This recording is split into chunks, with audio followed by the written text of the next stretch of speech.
Bonsoir tout le monde, bienvenue à l'Assemblée du Conseil municipal du 6 mai 2026.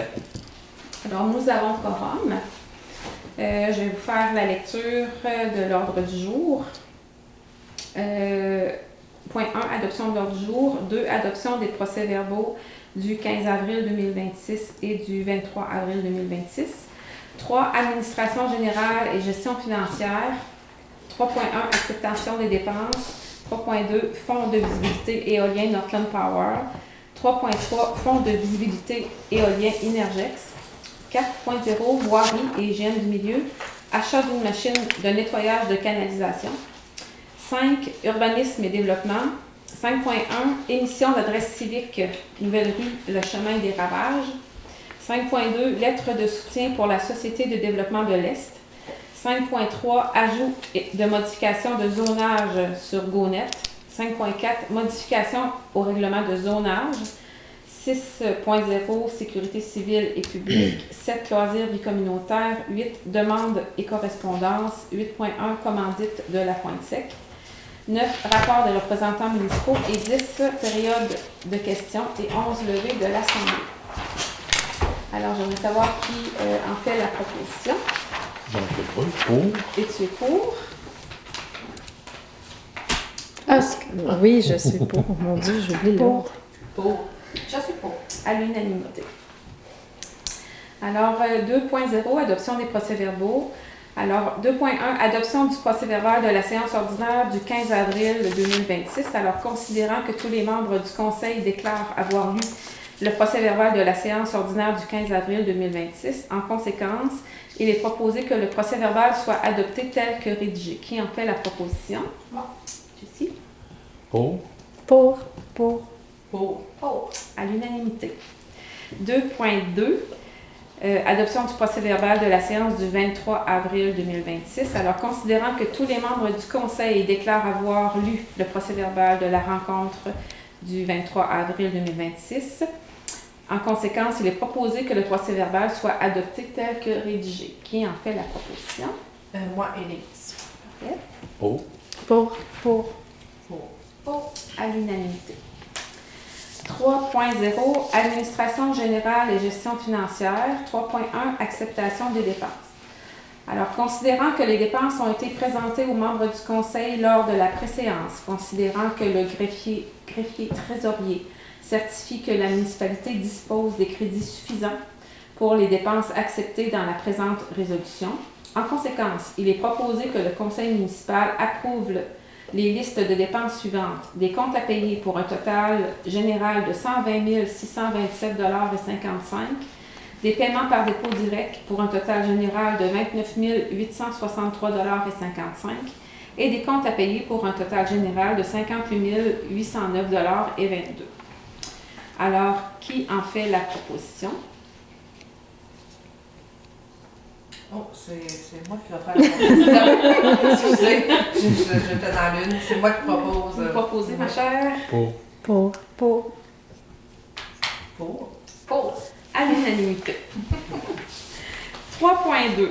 Fonds de visibilité éolien Northland Power. Alors, il est proposé que le Conseil accepte et confirme la distribution pour 2026 par le comité de sélection des fonds de visibilité Northland Power suivant.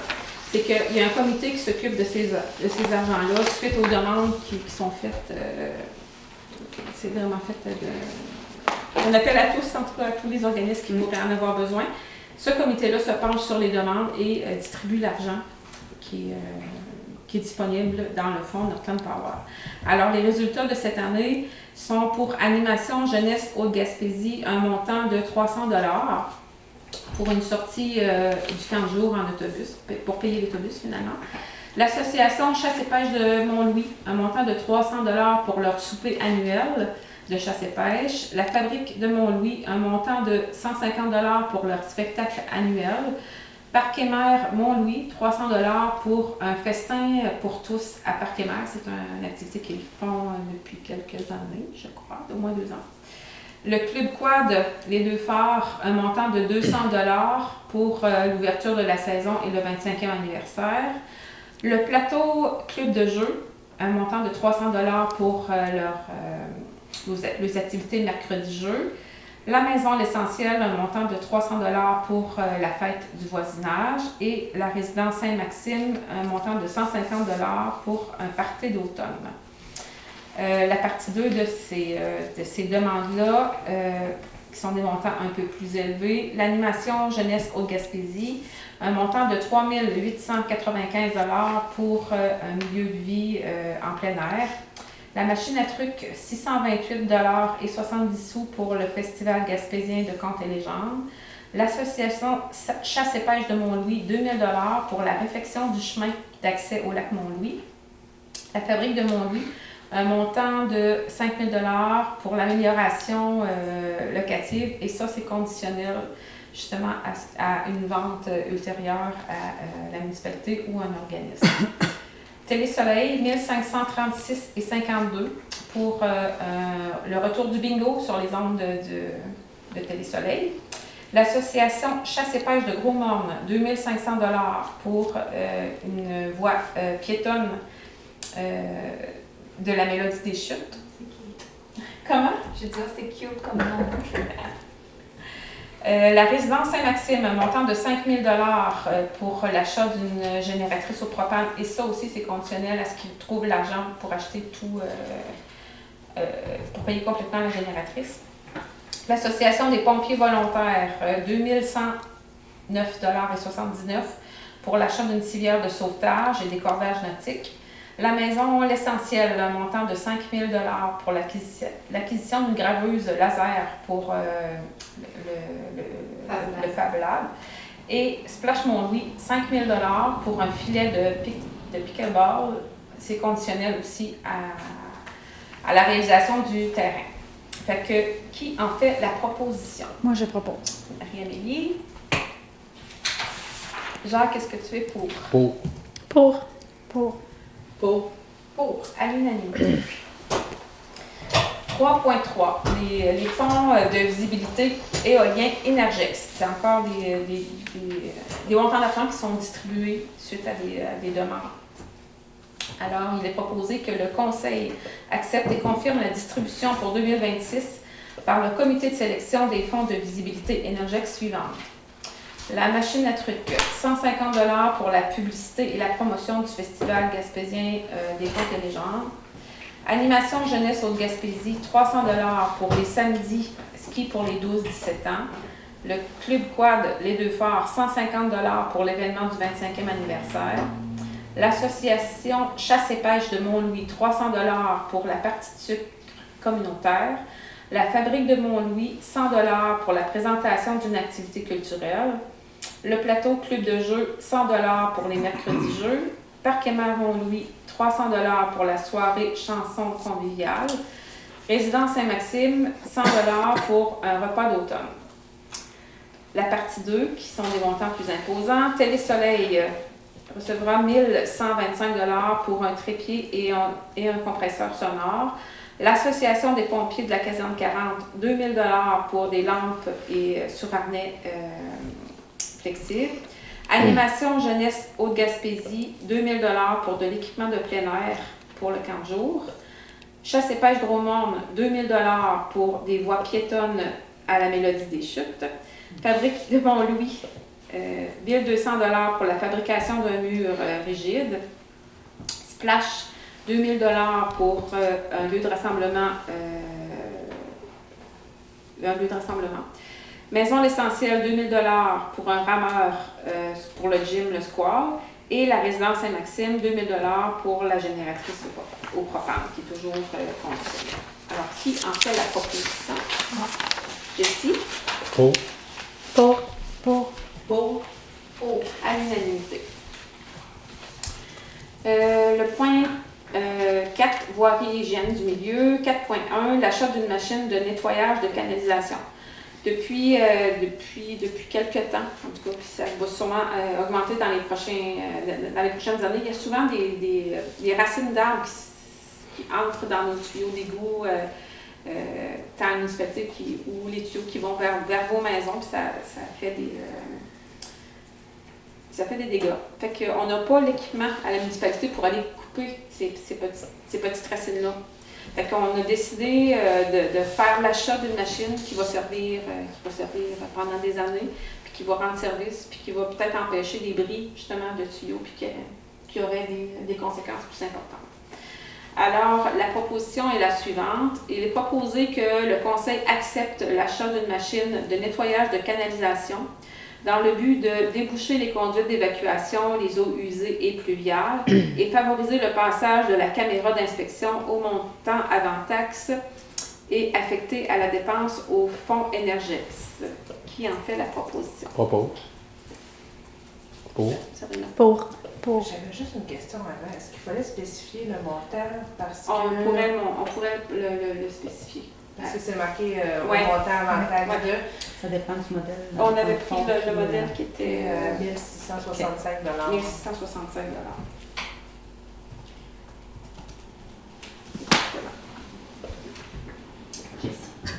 Oui, quoi? Pour? Oui, j'étais pour si j'avais une question. Elle m'a déconcentrée avec sa question. C'est correct. Alors, c'est à l'unanimité.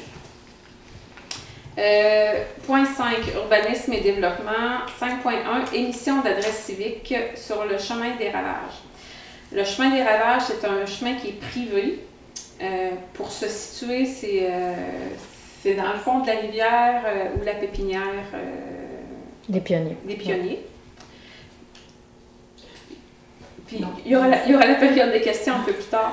Fait que c'est un chemin qui est privé. Par contre, Post Canada désire qu'on mette des adresses vraiment officielles parce qu'il y a du courrier qui vont être distribués à ces personnes-là. Aussi pour les services d'urgence, pour l'ambulance, les pompiers, tout ça. Alors, on a besoin de créer des adresses.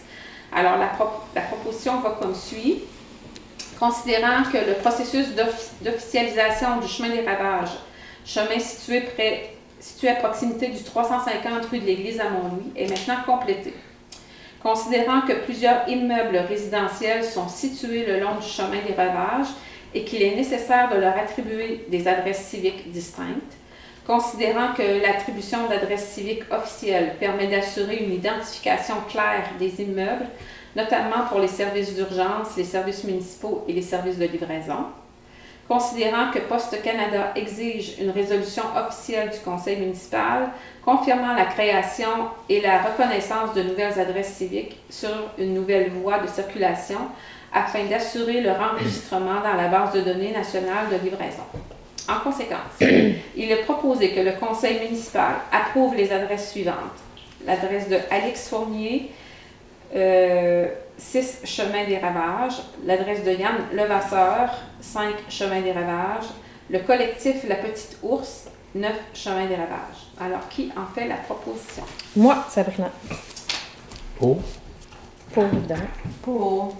Je suis pour. À l'unanimité. 5.2. C'est une proposition pour une lettre de soutien pour la Société de développement de l'Est. Alors, c'est, vous savez, le développement Sémétis qu'on attend, qui devrait voir le jour derrière le 53 d'église toujours. Fait qu'eux autres ont besoin que nous, on ait une proposition pour le raccordement des égouts pour faciliter ça. Puis en même temps, nous autres, on a besoin d'eux autres aussi pour avoir une assurance qu'il y aura une construction qui se fera. Alors, tous les deux, on a besoin de cette proposition-là. C'est pour ça qu'on désire faire une lettre de soutien. Alors, la proposition est la suivante.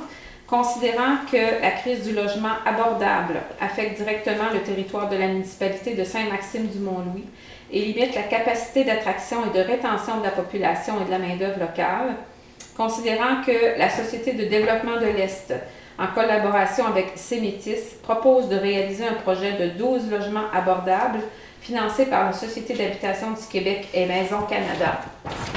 Considérant que la municipalité dispose d'un lot pouvant accueillir les 12 logements ainsi que des plans et devis en voie de finalisation visant la construction d'une nouvelle rue et des raccordements au réseau d'aqueduc d'égouts requis pour desservir le projet. Considérant que la municipalité souhaite contribuer au montage financier du projet, sous réserve des autorisations applicables par un don de terrain et par la réalisation des travaux d'infrastructure nécessaires, jusqu'à la hauteur de 40% de la subvention et de 10% du prêt accordé au projet. Considérant que les engagements de la municipalité demeurent conditionnels à l'adoption des résolutions de règlement requis ainsi qu'à l'obtention des autorisations gouvernementales applicables, notamment celles du ministère des Affaires municipales et de l'Habitation, le cas échéant, et à l'adoption des règlements d'emprunt nécessaires. En conséquence, il est proposé que le conseil municipal appuie dans son principe le projet d'habitation abordable porté par la Société de développement de l'Est et Sémitis sur le territoire de Saint-Maxime-du-Mont-Louis. Approuve le contenu de la lettre de confirmation jointe à la présente résolution. Autorise la mairesse Annie Bélanger à signer la dite lettre pour et au nom de la municipalité. Reconnaissent que la mise en œuvre des engagements y contenus demeure conditionnelle à l'adoption ultérieure des résolutions, règlements et autorisations requis. Autorise la transmission d'une copie certifiée conforme de la présente résolution à la Société de développement de l'Est et à titre de pièce jointe à la lettre de soutien. Alors, qui en fait la proposition? Moi. Marie-Amélie. Pour. Pour. Pour. À l'unanimité. On espère grandement que ce projet-là va se réaliser. 5.3. Alors, 5.3, c'est une proposition concernant GoNet. Alors, on a dû...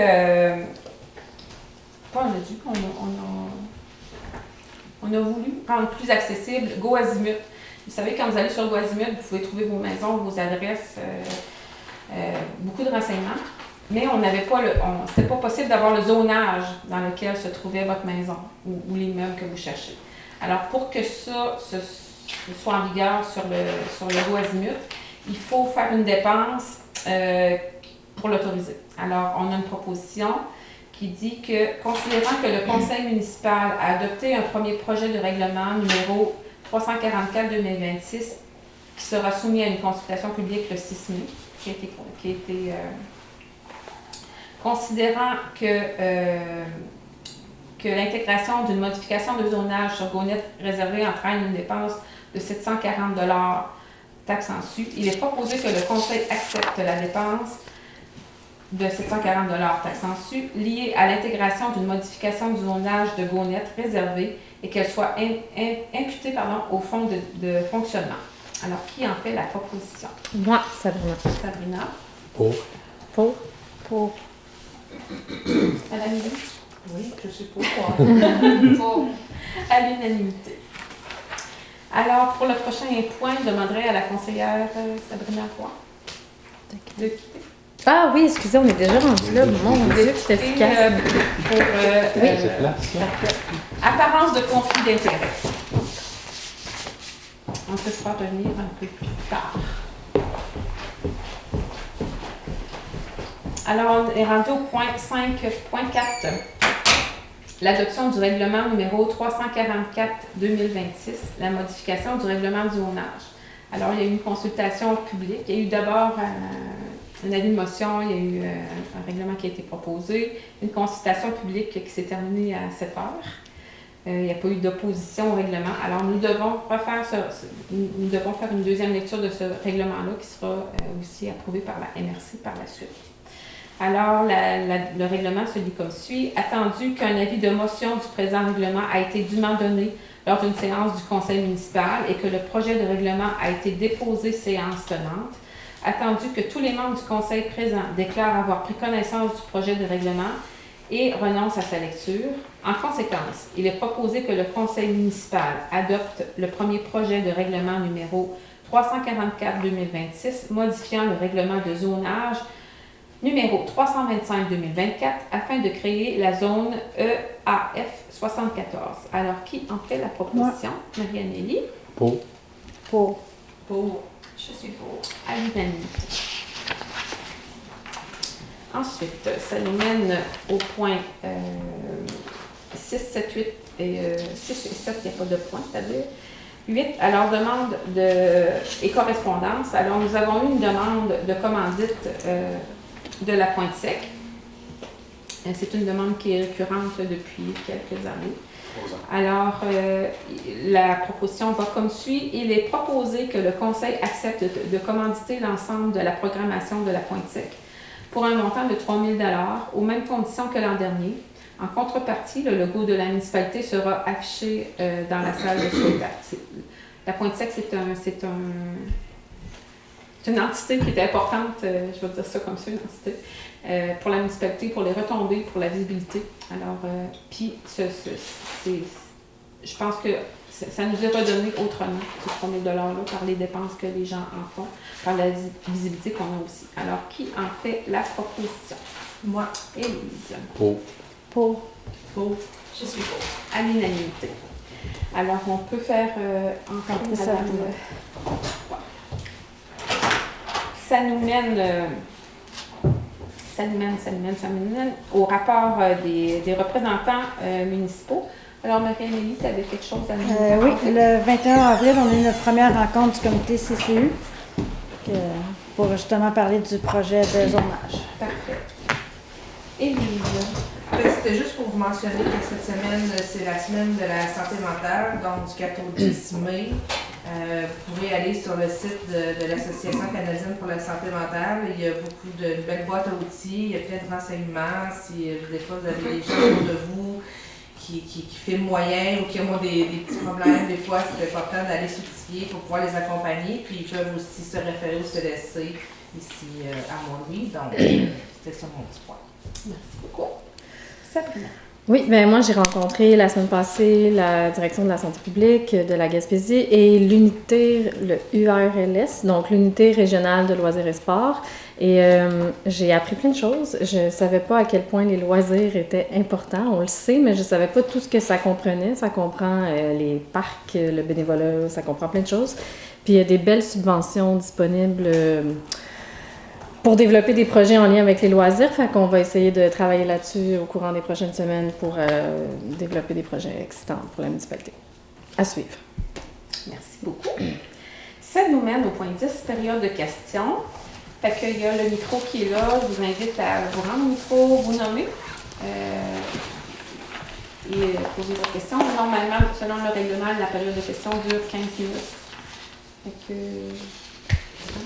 Oui. Ah, c'est 30. C'est 30. Ouais. Mais on est très souvent très... on est accommodant, c'est ça, c'est le bon mot. Fait que... Le micro est à...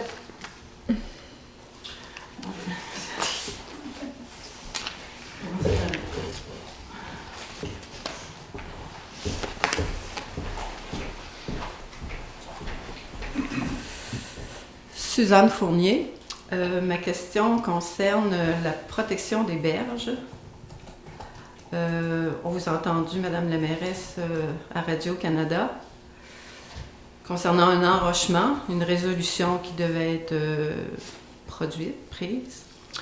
Moi, j'aimerais avoir un échéancier concernant l'information sur ce projet-là. Qu'est-ce qui s'en vient ici à la municipalité, puis à quoi on s'attend comme rencontre publique, citoyenne, référendum, comment ça va fonctionner? Alors, les rencontres ne sont pas terminées parce que les plans de devis nous arriveront pas à Mont-Louis avant 2028. Alors, pendant ces 2 années-là, il y aura des échanges entre le ministère et entre la municipalité. Quand on aura un plan de devis auquel le conseil municipal aura dit oui, ça devrait être la solution qu'on veut garder, on fera une assemblée publique pour vous présenter ce projet-là, pour avoir vos impressions, pour connaître vos questions. Le ministère, lui, ne fera plus de consultation publique, c'est sûr. Les autres sont partis après la consultation publique qui a eu lieu. Automne 2024. Ils ont refait leur devoir, ils ont repensé des choses, ils ont évalué d'autres données qu'il y avait sur le climat, d'autres données, et ils ont refait leur devoir, ils nous ont proposé des choses. Ils ont fait des simulations. C'est ça. Dans des bacs, puis...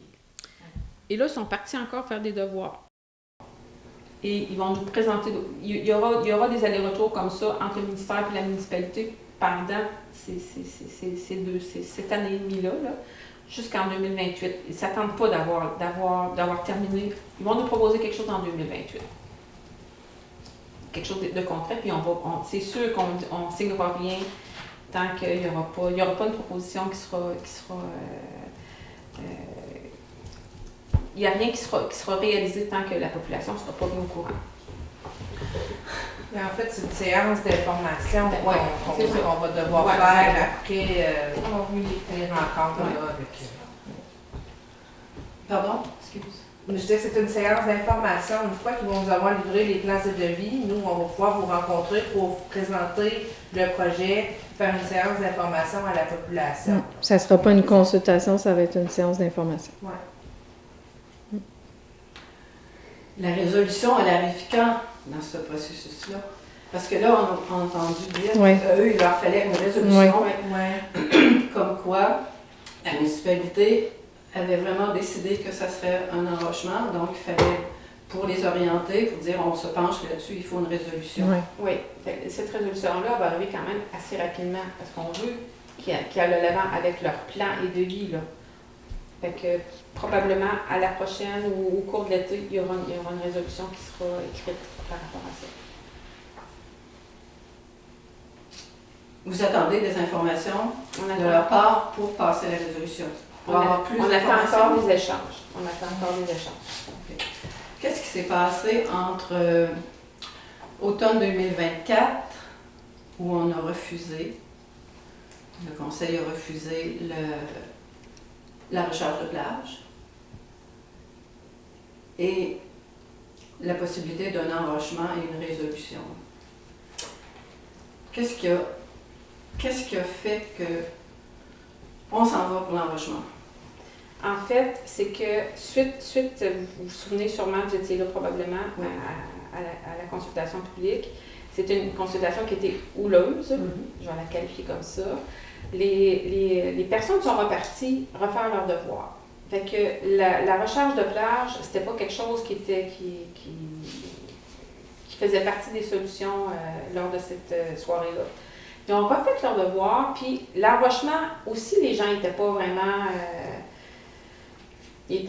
pour ça, mais ils ont refait leur devoir en disant que là, le niveau d'enrochement serait moins haut que ce qui avait présenté lors de la consultation publique. Alors, ça, on a beaucoup dans la tête aussi ce qu'on a déjà vu là, entre Marsoui, on ne veut pas ça, là. Puis nous autres aussi, on ne veut pas ça, personne. Non. Mais on est conscient qu'il faut protéger la 132. On est conscient qu'il faut que les gens soient en sécurité et que les changements climatiques, là, c'est pas une farce, là, c'est réel. Là. Puis les tempêtes, ils sont de plus en plus fréquentes. Puis quand les tempêtes sont aussi plus rapprochées, bien, les dégâts sont encore plus grands. Fait qu'il faut agir quand même. Puis quand je vous dis qu'on aura des plans et devis en 2028, puis on nous dit que les travaux ne seront pas avant 2032. Avant 2032, parce que ça se termine. Ben, L'argent disponible se termine en 2032. c'est pas une question. On va penser qu'il y aura encore de l'argent, mais c'est parce qu'ils espèrent qu'entre 28 et 32, ce qui est là va tenir le coup. Mais en même temps, ils nous ont dit qu'en 2028, on aura des plans et devis. Admettons qu'on a des plans de devis en octobre 28, puis qu'en décembre, il y a une tempête qui va briser la 132. On nous a dit que c'est pas un enrochement d'urgence qu'ils vont nous faire. Ils vont faire. On peut devancer les travaux au besoin. Qui ont vraiment été décidés. Ça sera une séance d'information, comme Sabrina le disait, et non une consultation. Ça veut dire il n'y aura plus de... La consultation, elle a déjà été faite. Alors, les citoyens ne seront plus consultés sur l'enrochement, la longueur, la hauteur, le matériel, la couleur, les impacts. Ça veut dire les citoyens n'auront plus à... Parce que je dis ça parce que quand ils sont venus nous présenter la possibilité d'une recharge de plage, à un moment donné, il a été dit « Ouais, mais on a beaucoup travaillé pour en arriver là, puis là, vous refusez. » en voulant dire, vous auriez dû nous le dire avant. Ça veut dire que là, s'ils nous arrivent avec des choses qu'on ne serait pas nécessairement pour, pas contre l'enrichissement, mais pas pour tout ce qu'ils proposent, on n'aura pas le choix de se manifester, si je comprends bien. C'est parce qu'avant, on avait refusé l'enrochement. Bon, ça, je suis au courant. Mais là, ils sont revenus en disant, vous avez du sable. Puis là, on a refusé le sable. Puis là, ils ne veulent plus niaiser. De toute façon. Non, mais c'est pas une question de niaisage ou de pas niaisage, c'est une question que c'est aux citoyens à dire qu'est-ce qu'on veut dans notre municipalité. Fait que s'ils travaillent encore 2 ans, un an et demi jusqu'en 2028, puis que là, ils nous arrivent avec des plans et devis, puis c'est ça qu'on veut faire, puis que finalement, nous, on ne veut pas 600 mètres, on en veut juste 300, on en veut juste de telle place à telle place, ou que c'est là que c'est critique, ça ne sert à rien d'en faire. Il y a plein de détails comme ça sur lesquels on pourrait se prononcer avant qu'eux décident pour nous. Ouais. Tu me permets? Oui, je te permets. Ben, en fait, c'est que là, c'est vraiment au point de vue ingénieur scientifique aussi. Là. Les autres, ils ont tenu compte vraiment de toutes les représentations qu'on a faites durant la consultation, tout ce qui a été écrit sur Internet. Ils ont fait un rapport qui est disponible ici d'ailleurs si vous voulez le consulter.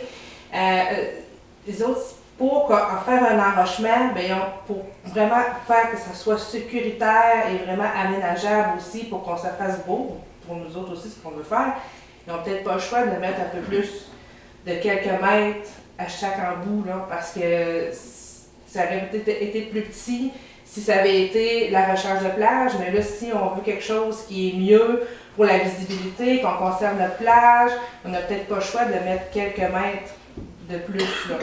Fait que c'est peut-être ça aussi, puis à un moment donné, il faut aller de l'avant. On n'a pas le choix parce que s'il arrive quelque chose de dangereux, à un moment donné, ben là, ce sera plus le temps de réagir. Il faut le faire, il faut prendre une décision. Puis la MTQ était très claire qu'il n'y aura plus de consultation. Nous, on veut partager aux citoyens les informations, on veut être transparent avec vous, mais on veut faire une séance d'information. Parce que même si on fait une résolution, je veux dire, c'est l'MTQ qui propose, là, eux autres, il faut qu'il y ait la sécurité publique, il y a plein de choses aussi que nous, on ne décide pas. Fait que c'est ça. Je ne sais pas si ça répond à votre question, mais... C'est justement la conclusion, c'est que nous, on ne décide pas, mais c'est à nous de décider avec leurs conseils. Moi, j'ai un peu de misère avec ça, de nous faire organiser. Mais en même temps, il faut penser aussi à la sécurité. Puis demain matin, s'il y a une tempête, là, on va avoir un tapon de roche qui ne sera pas bien beau, puis ça va être un enrochement d'urgence. Puis là, on ne sera pas content. Fait que je pense qu'il faut tu sais, on les a lus, les documents, Ils ont fait leur travail. Ils ont fait leur travail.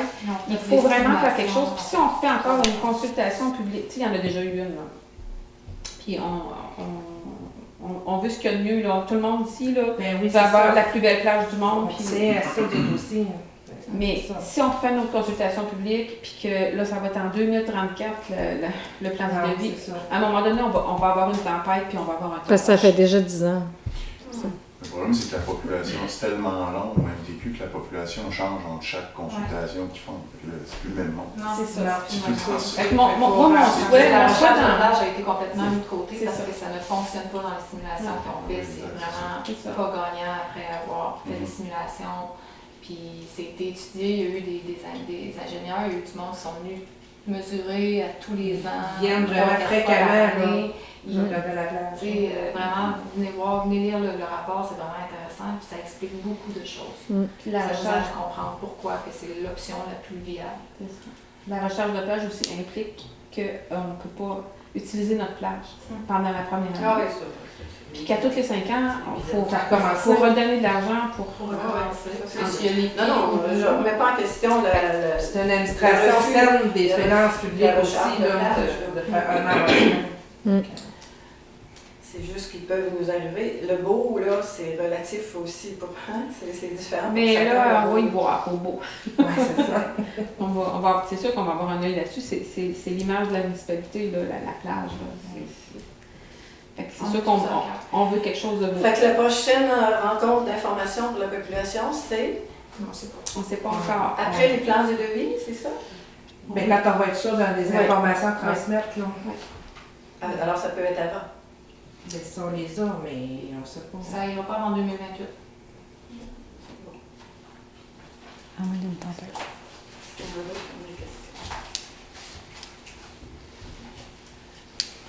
Moi, j'en aurais une autre. Allez-y. Est-ce à la municipalité, on a une cartographie des zones inondables en rapport avec construction ou non, distance. On a sûrement quelque chose qui a rapport aux zones que j'ai pas consultées. Oui, on a des cartes, mais justement, ce que je discutais avec René Robinson, c'est qu'on n'a pas encore... il n'a jamais été fait des cartes vraiment avec les zones spécifiques. On est comme dans un processus où est-ce que les marges sont de plus en plus agrandies. Donc, effectivement, non. Mais c'est vraiment un dossier sur lequel M. Robinson se penche, là, que j'ai entendu parler. Qu'est-ce que les gens font quand ils ont l'intention de construire, puis ils veulent savoir est-ce qu'ils ont le droit ou pas, s'il n'y a pas rien d'officiel ou de... ça se décide, oui, vas-y, puis on verra, ou... Ben, je pense qu'à ce moment-là, justement, M. Robinson fait une étude plus approfondie du lieu où va s'implanter le nouveau bâtiment. Puis c'est la MRC, c'est la MRC qui gère les zones inondables, la cartographie des zones inondables, ou c'est chaque municipalité? Je crois que c'est chaque municipalité, avec le ministère aussi, là. Est-ce qu'il n'y aurait pas lieu de collaborer avec le Conseil de l'eau du Nord de la Gaspésie, qui a beaucoup d'informations sur tout ce qui concerne les bassins versants, les cours d'eau? Il y a déjà eu dans le temps, au comité de bassin de la rivière Mont-Louis, la cartographie de zones inondables. On sait qu'en 10-20 ans, ça peut changer. La rivière suit un cours différent, mais il y aurait peut-être une base là à utiliser. Là. On a information sur Robinson si vous voulez consulter les documents. D'autres qui veulent poser des questions? J'avais mentionné dans une des premières réunions du nouveau conseil la possibilité d'avoir un endroit public pour un ordinateur public. Je sais qu'à la Maison L'Essentiel nous permettent d'y aller. Mais on a déjà eu ici un bureau où il offrait des services pour des formulaires, des photocopies, des rapports d'impôts. Je sais que Mme la mairesse, vous aviez pris une note. Est-ce qu'il y a possibilité que ça soit quelque chose qui soit en service assez rapidement? Au début du mandat, c'est ça, on en avait parlé, puis il était question qu'il se passe quelque chose avec la bibliothèque. Je pense qu'il y a un ordinateur qui est déjà même disponible à la bibliothèque. Oui, il y a un ordinateur à la bibliothèque. Moi, je me suis informée qu'on m'a dit que ce n'était pas un ordinateur public, qu'il n'y avait pas ce qu'il fallait pour faire ce genre d'offrir ce service-là. Je ne sais pas s'il y aurait quelque chose à modifier. Mais je vais m'informer qu'est-ce qu'on peut... parce qu'on m'avait dit que c'est ça, les gens pouvaient l'utiliser quand la bibliothèque est ouverte, bien sûr. Mais je vais m'informer. Juste quand la bibliothèque est ouverte? Ben, ce qu'on m'avait dit, c'est que ça prend quelqu'un qui est là aussi pour le matériel. Là. Parce que là, c'est 1h30 par semaine. Là. Quand on a à faire des recherches ou aller chercher des formulaires ou écrire une lettre. La maison L'Essentiel est là aussi pour ça. Je pars de l'idée qu'on se dit qu'on devrait mettre en commun ce qu'on possède, au lieu que chacun achète tondeuse, achète ci, achète ça. Pourquoi tout le monde aurait besoin d'un ordinateur à la maison pour l'utiliser 3 fois par mois, là? C'est dans le but de... Puis on sait que les ordinateurs, ça devient obsolète, on doit ranger ça, puis on ne sait pas trop quoi faire avec. Je parle pour moi personnellement, mais pour bien d'autres personnes aussi qui n'ont pas vraiment besoin d'un ordinateur à la maison, surtout si tu es équipé d'un téléviseur. Puis le service des impôts, ils en ont parlé dernièrement, là, qu'éventuellement ils feraient des rapports. Le Revenu Canada ferait les rapports d'impôts des gens pour les aider, pour aider les gens qui ne sont pas capables de le faire, qui ne sont pas équipés pour le faire, pour aider à ce que tout le monde produise une déclaration d'impôt, parce qu'il y a des montants qui pourraient leur être dus, qui ne sont pas réclamés. Et puis, s'il y avait quelqu'un qui pouvait offrir ce service-là, puis avoir un endroit où on peut aller, ben, je trouve que ce serait un bon service que la municipalité pourrait fournir, puis avec peu de frais. Là. Ça serait pas beaucoup de frais. Là, un petit local, accessible, avec l'équipement, un photocopieur, un ordinateur, une personne là de temps en temps pour... en tout cas, ça serait bien. Je vais revenir. Bon, c'est ça, je vais les... Le comité d'urbanisme, vous avez mentionné qu'il y avait une personne qui avait... Son mandat était terminé, qu'elle n'avait pas renouvelé. Oui. Est-ce que le poste est comblé? Oui. OK. Bon.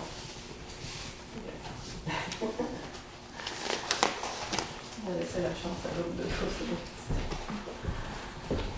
Alors, le temps doit être écoulé. Mais je peux laisser la chance de répondre aux questions. S'il n'y a pas d'autres questions, on va procéder à la levée de l'Assemblée. Alors, qui en fait la proposition? Moi. Monsieur Jacques. Parfait. Je suis pour la levée. Je suis pour. Je suis pour. Alors, merci de votre présence. À la prochaine réunion.